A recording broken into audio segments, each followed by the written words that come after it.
Coming at you from the south side of Chicago, straight out of my mother's basement at my childhood home, I'd like to welcome you all to the power to persist. I think the day I almost quit was the day, frankly, that my business partner at the time quit on me. And something that I never would have anticipated. Someone who was not only, my business partner, but I thought was a brother and best friend, like to literally have no idea, no heads up that he was going to withdraw from the business. And I was just left, pretty much, with nothing, caught off guard. And, those are the moments in life when the unexpected happens and it looks like the end. But again, it gets back to one of the principles and habits I talk about in the book around how do you build resilience, and it's attitude, right? The attitude could have been to give up, to stop, to be depressed and be down. And frankly, it was also, agility, the habit of agility. Like I had to make a choice real quick to get my mind right, have the right attitude, and pivot to continue to keep my business going and, frankly, my livelihood and how I take care of myself and my family. And so in life, we have these challenges. We have these moments that aren't always headwinds. Sometimes it's in the moments of success that we also have to figure out, how we are agile, how we keep an attitude that allows us for us to propel and go forward. And this was one of those moments. Of course, I'll never forget. But yeah, it is a day that I almost quit, but it's also the day that someone quit on me. But I didn't let that be the final story. Like many things, the end of something ends up being the birth of something else. And so the end of all things Perennial Strategy Group, Perennial Sports Entertainment, Perennial Law was the birth of all things Phase 2. And me recognizing that, perhaps you were aiming for the wrong things the wrong way. So success and growth and profitability, perhaps shouldn't have been my aim. Significance, impact, and legacy perhaps should have been my chief aim. And so Phase 2 was born out of adversity, right? And that's really how we should see life in business and in our personal, the headwinds, the hardships, and even some of the victories that overwhelm us actually give birth to new opportunities. So I literally had to rebrand, literally had to rename, literally had to reintroduce myself to clients and prospective clients and figure out how to shift some aspects of my business. Fortunately, again, when you have a foundation to build on, that's helpful. And that's the first step. And you quickly have to circle your relationships and tap into your network.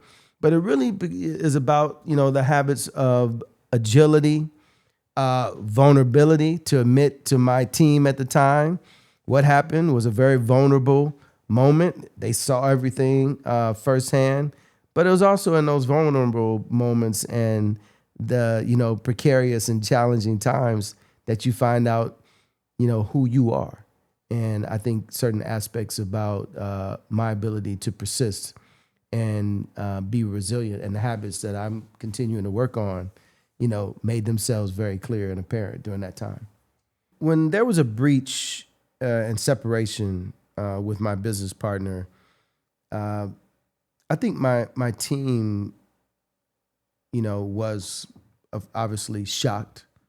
But, it's one of those clarifying moments and times in our lives where I found out a lot about myself as a leader, shortcomings, but also, opportunity to grow.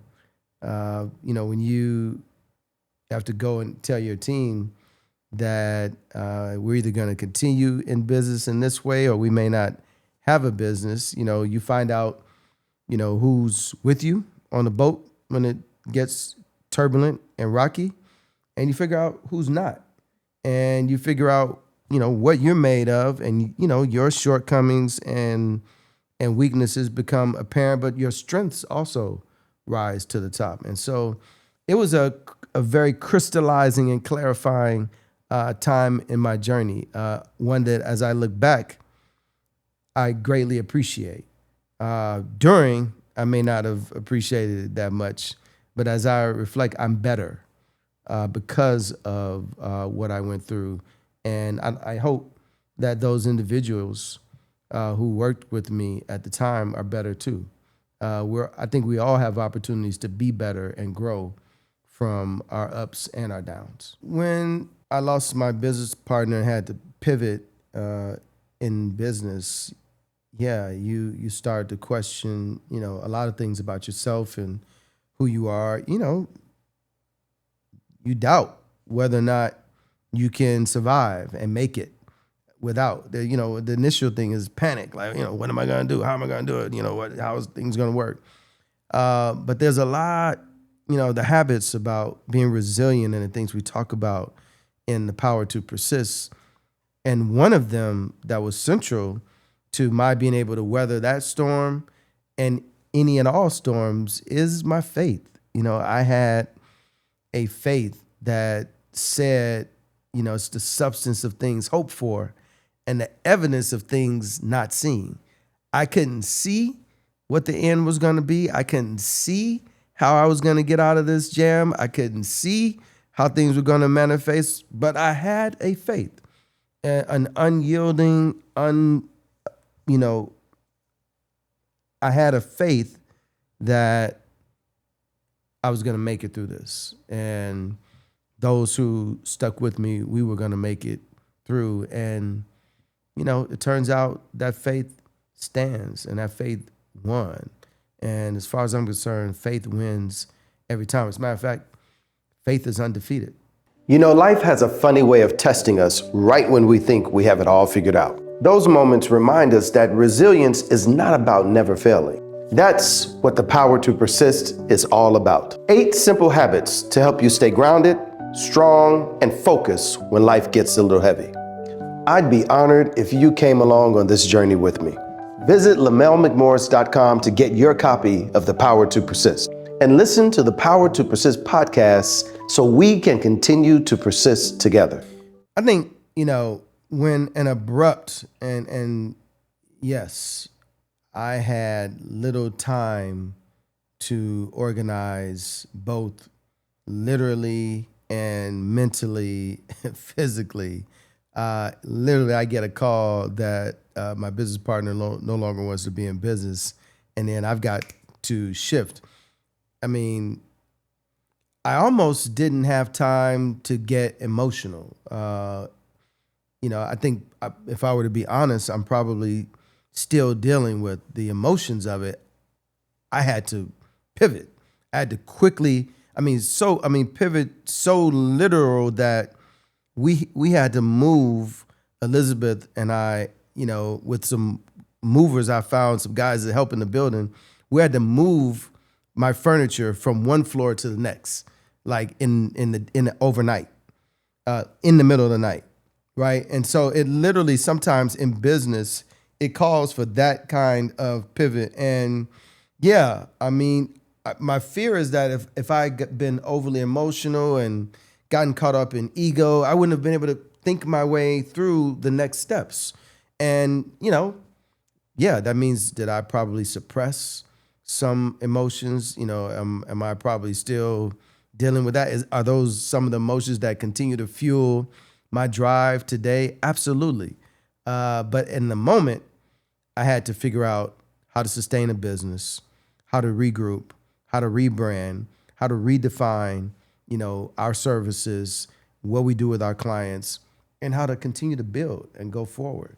And so, sometimes in business as leaders, and even in our professional lives, it's appropriate. Vulnerability and showing emotion is appropriate and necessary.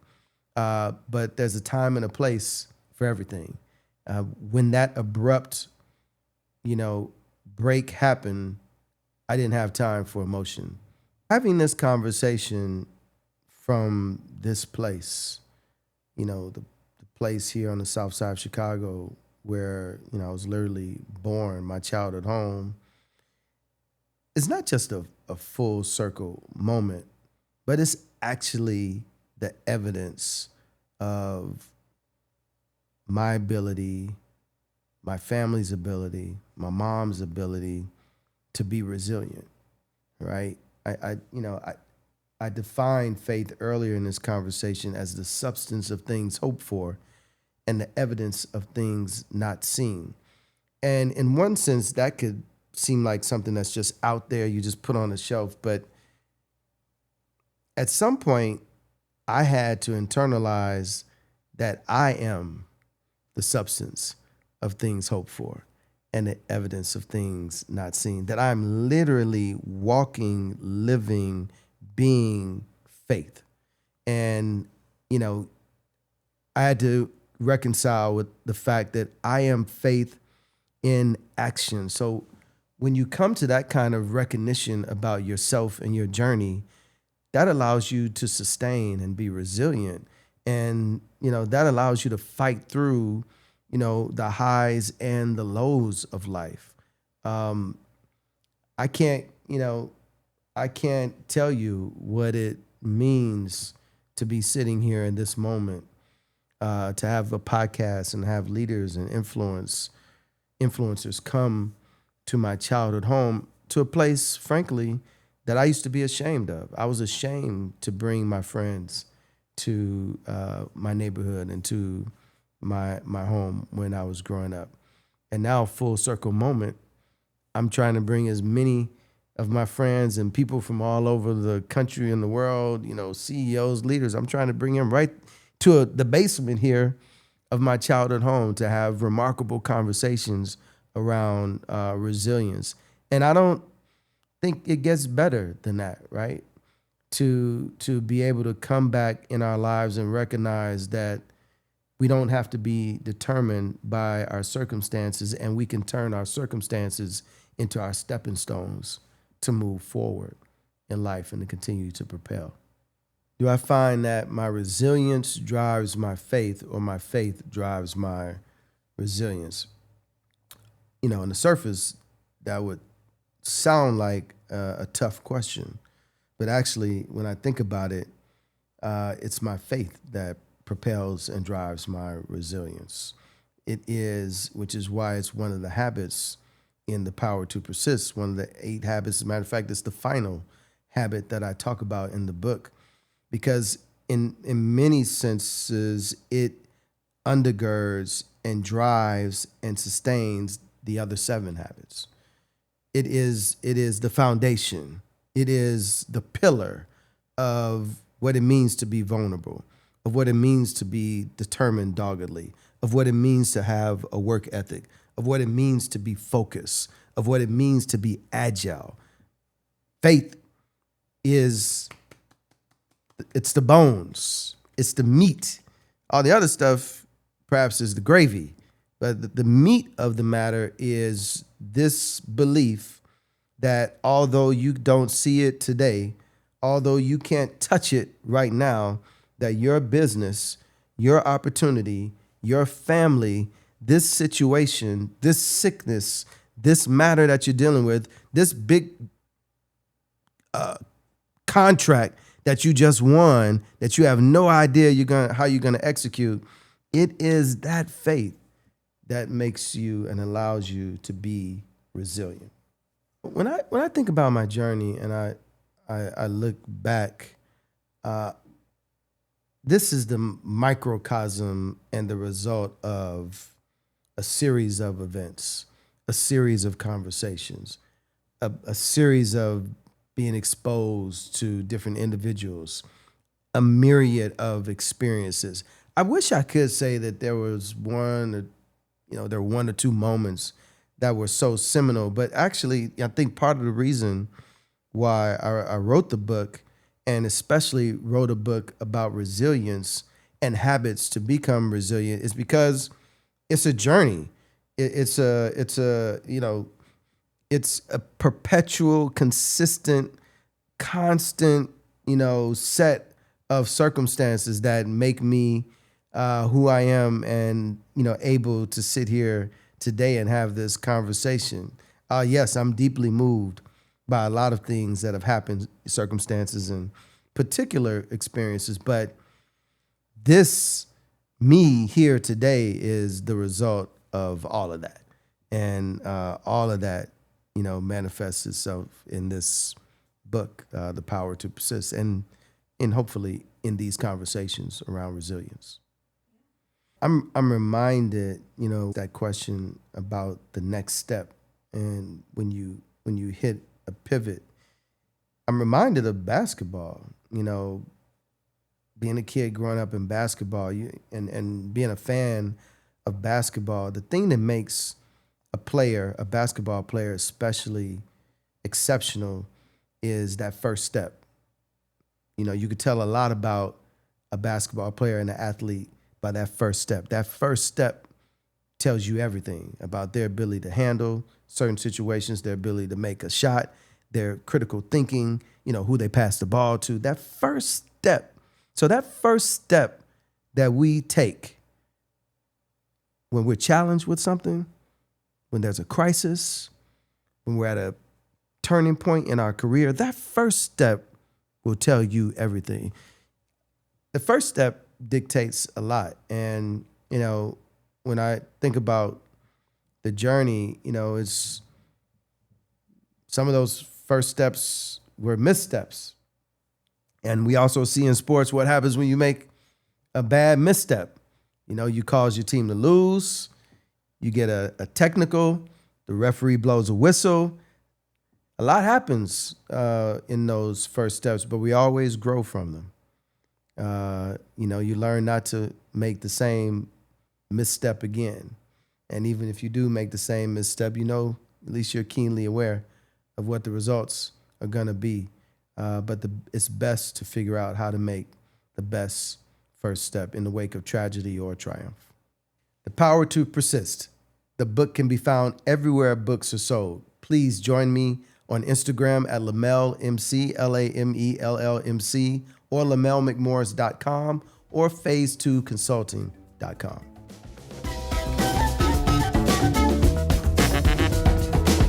Make sure to like and subscribe wherever you're listening so you stay in the know about future episodes.